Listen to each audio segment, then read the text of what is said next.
You let someone like her touch crystal. What are we running here, Charity? That hit the air like a slap, sharp enough to cut through the music and the chandelier glow.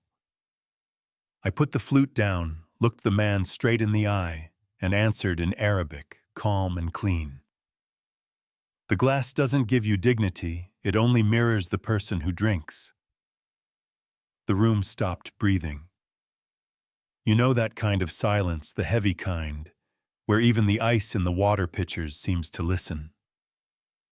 I'm Aaliyah Brooks, and I wasn't born in rooms like that Beverly Hills ballroom. I was raised in an apartment where the lights sometimes went off, and my mom, a linguistics professor at a small college, read poetry to me by candlelight in Arabic and French and Spanish, saying language isn't a weapon, it's a bridge, and sometimes it's a shield when the world swings first. By 10, I could flip between tongues like radio stations. By 17, I had a full ride to a top diplomacy program. People called me a prodigy. My professors called me the quiet storm. And then life did what life does. 2 weeks before my dream internship, my mom collapsed. Stage 4, no bargaining, no time to beg the universe. So I left school in 48 hours, took whatever jobs I could find. Barista office, assistant tutor, and finally a waitressing gig at La Mion Celeste in Los Angeles. Because the hours were long, the tips were good, and medicine doesn't care about your plans. Most people never saw me, they saw the apron, the tray, the smile that says I won't make waves, and most nights I let their comments roll off because peace is a paycheck, and arguing with strangers doesn't pay for morphine, you know what I mean. But that night, that fundraiser for Al Najjar Energy at the Rosemont Grand, something shifted the second I stepped in, the kind of opulence that makes you check if your shoes are allowed to touch the floor, crystal, like frozen rain, marble that reflects your face back at you.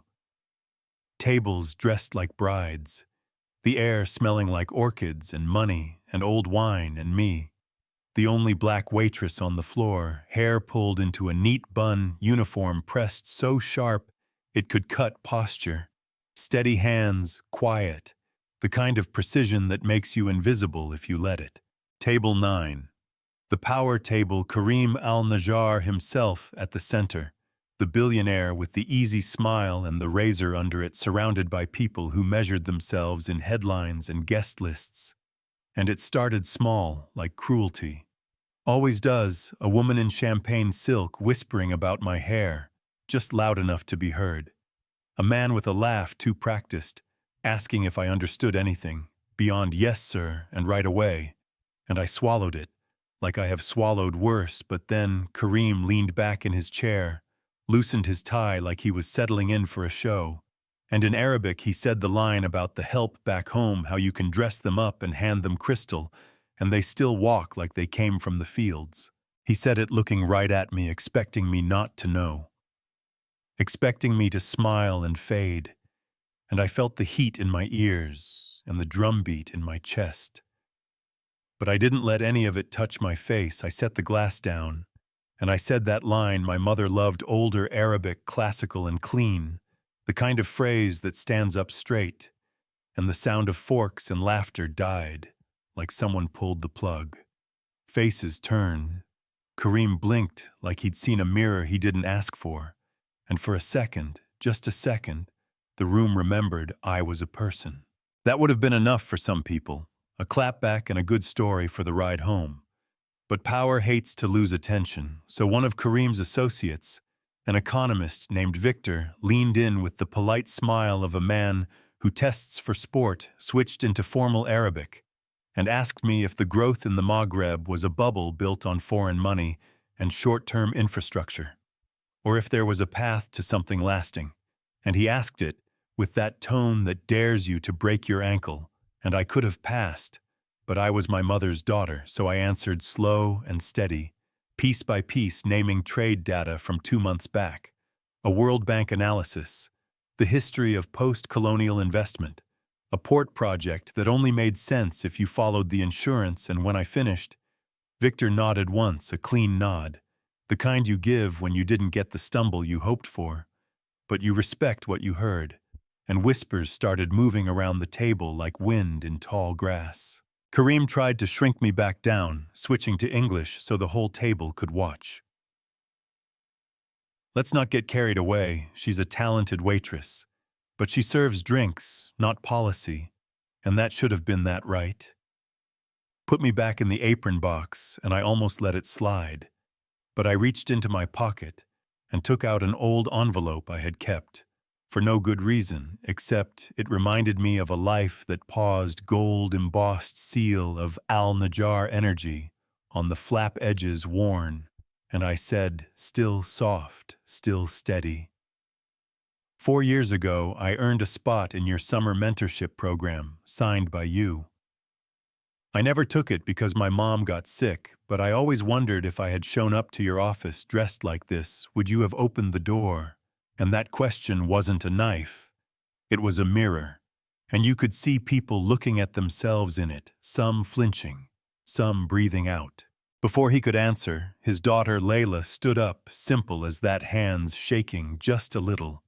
And she said she wanted to apologize to me, not for him, for herself, for staying quiet in rooms like this. And then she pulled a folded note from her clutch, a page from her late mother's files. Professor Nayan Al-Najjar, a mentor who kept receipts on the people she believed in, and she read my name, Aaliyah Brooks, exceptional linguistic ability, poised under pressure, recommended for advanced mentorship. And I swear I felt my mother's hand on my shoulder. In that moment, the room tilting again, not everyone standing with me, but enough to feel like the old rules had a crack in them. Not everyone gave up their pride, a man. In a white dinner jacket tossed out a line about parrots. A few nervous chuckles tried to grow legs and failed. Kareem tried to steady his face and said something about keeping perspective, and I let all of it float past me. I folded the envelope like it deserved respect, slid it back into my apron, placed a cloth napkin exactly where it belonged, and asked if anyone would like more sparkling water. Because sometimes the loudest thing you can do is your job well enough that nobody can pretend not to see you anymore. By morning, the video was everywhere. Grainy phone footage of a black waitress answering an insult in a language they didn't expect, and the room going quiet, hashtags piling up. Think pieces, praise, pushback, all of it. Sponsors pulling out of Kareem's next deal, his board posting a statement about reviewing the incident with seriousness and sensitivity, which is corporate. For we're scared, and our lawyers are watching an education nonprofit, launching a small scholarship fund. In my name, within 48 hours, kids drawing pictures of me with a tray, like a shield, and dropping them at the host stand, reporters camping outside the restaurant. My manager offering me time off, and me tying my apron and coming to work anyway, because I didn't do it to trend, I did it because silence had been choking me, and I needed to breathe. The kitchen started calling me Professor. The dishwashers grinned like they'd watched the weather change. Layla came back alone one afternoon, with a little notebook of her mother's pages of mentorship notes, my name on one of them, and she said, I can't fix what he said, but I can tell you my mother saw you, and that felt like a door opening inside my chest. A week later, my old department chair called about a part-time fellowship, a stipend that wouldn't fix everything, but would pull weight from the heaviest end, and I wrote the details on a receipt and tucked it between the notebook pages, told myself I'd decide after my shift, because that's how life is.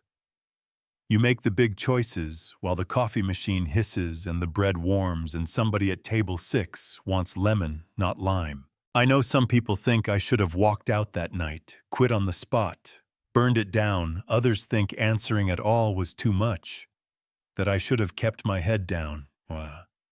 That happened. But here's what I know.